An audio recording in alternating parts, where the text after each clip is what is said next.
Section 15 of The American Crisis by Thomas Paine.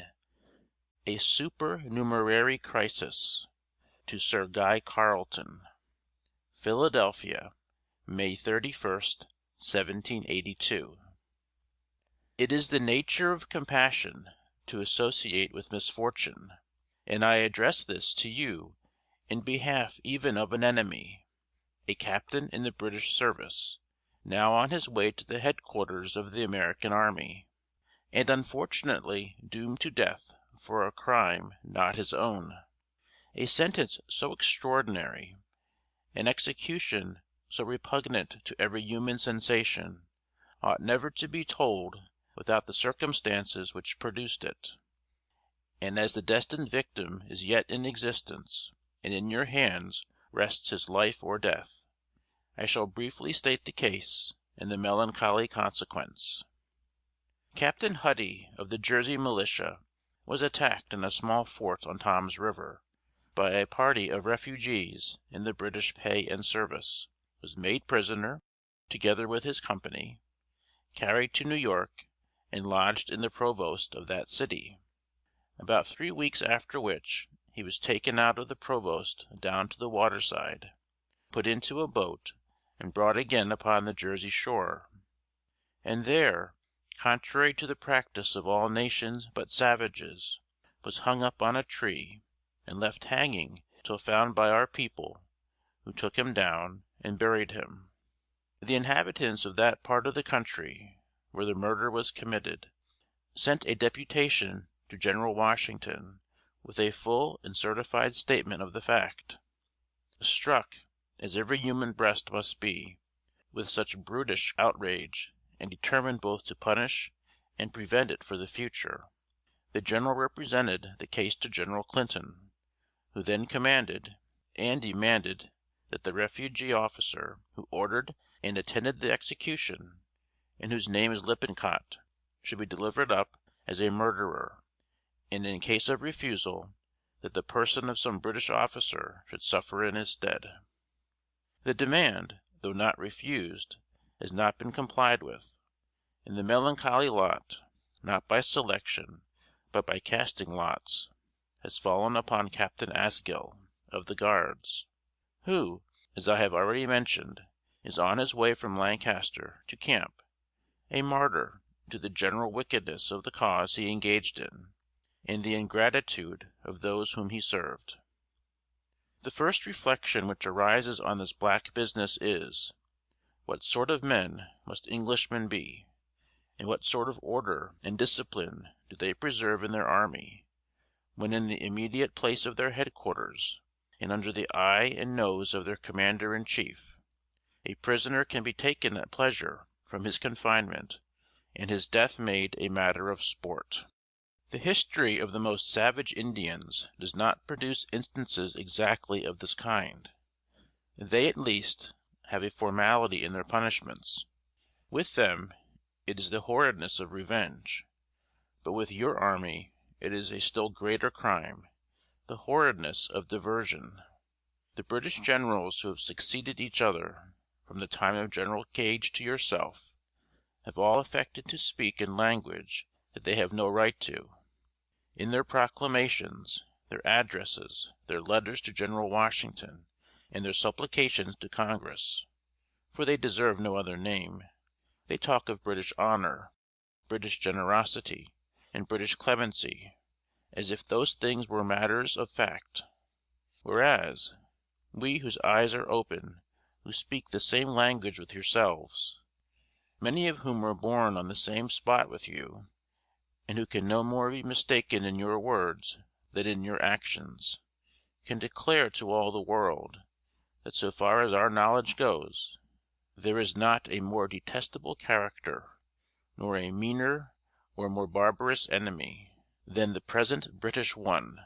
With us, you have forfeited all pretensions to reputation, and it is only by holding you like a wild beast, afraid of your keepers, that you can be made manageable. But to return to the point in question. Though I can think no man innocent who has lent his hand to destroy the country which he did not plant, and to ruin those that he could not enslave, yet, abstracted from all ideas of right and wrong on the original question, Captain Asgill, in the present case, is not the guilty man. The villain and the victim are here separated characters. You hold the one and we the other. You disown, or affect to disown and reprobate the conduct of Lippincott. Yet you give him a sanctuary, and by so doing you as effectually become the executioner of Asgill as if you had put the rope on his neck, and dismissed him from the world. Whatever your feelings on this interesting occasion may be are best known to yourself. Within the grave of your own mind lies buried the fate of Asgill. He becomes the corpse of your will, or the survivor of your justice. Deliver up the one, and you save the other. Withhold the one, and the other dies by your choice. On our part the case is exceeding plain. An officer has been taken from his confinement and murdered, and the murderer is within your lines. Your army has been guilty of 1,000 instances of equal cruelty, but they have been rendered equivocal and sheltered from personal detection. Here the crime is fixed, and is one of those extraordinary cases which can neither be denied nor palliated, and to which the custom of war does not apply, for it never could be supposed that such a brutal outrage would ever be committed. It is an original in the history of civilized barbarians, and is truly British. On your part you are accountable to us for the personal safety of the prisoners within your walls. Here can be no mistake. They can neither be spies nor suspected as such. Your security is not endangered, nor your operations subjected to miscarriage, by men immured within a dungeon. They differ in every circumstance from men in the field, and leave no pretence for severity of punishment. But if to the dismal conditions of captivity with you must be added the constant apprehensions of death, if to be imprisoned is so nearly to be entombed, and if, after all, the murderers are to be protected, and thereby the crime encouraged, wherein do you differ from American Indians either in conduct or character? We can have no idea of your honor or your justice in any future transaction, of what nature it may be, while you shelter within your lines an outrageous murderer, and sacrifice in his stead an officer of your own. If you have no regard to us, at least spare the blood which it is your duty to save. Whether the punishments will be greater on him who, in this case, innocently dies, or on him whom sad necessity forces to retaliate, is, in the nicety of sensation, an undecided question. It rests with you to prevent the sufferings of both. You have nothing to do but to give up the murderer, and the matter ends. But to protect him, be he who he may, is to patronize his crime, and to trifle it off by frivolous and unmeaning inquiries is to promote it. There is no declaration you can make, nor promise you can give, that will obtain credit. It is the man, and not the apology, that is demanded. You see yourself pressed on all sides to spare the life of your own officer, for die he will if you withhold justice. The murder of Captain Huddy is an offence not to be borne with, and there is no security which we can have that such actions or similar ones shall not be repeated, but by making the punishment fall upon yourselves. To destroy the last security of captivity, and to take the unarmed, the unresisting prisoner to private and sportive execution, is carrying barbarity too high for silence. The evil must be put an end to, and the choice of persons rests with you.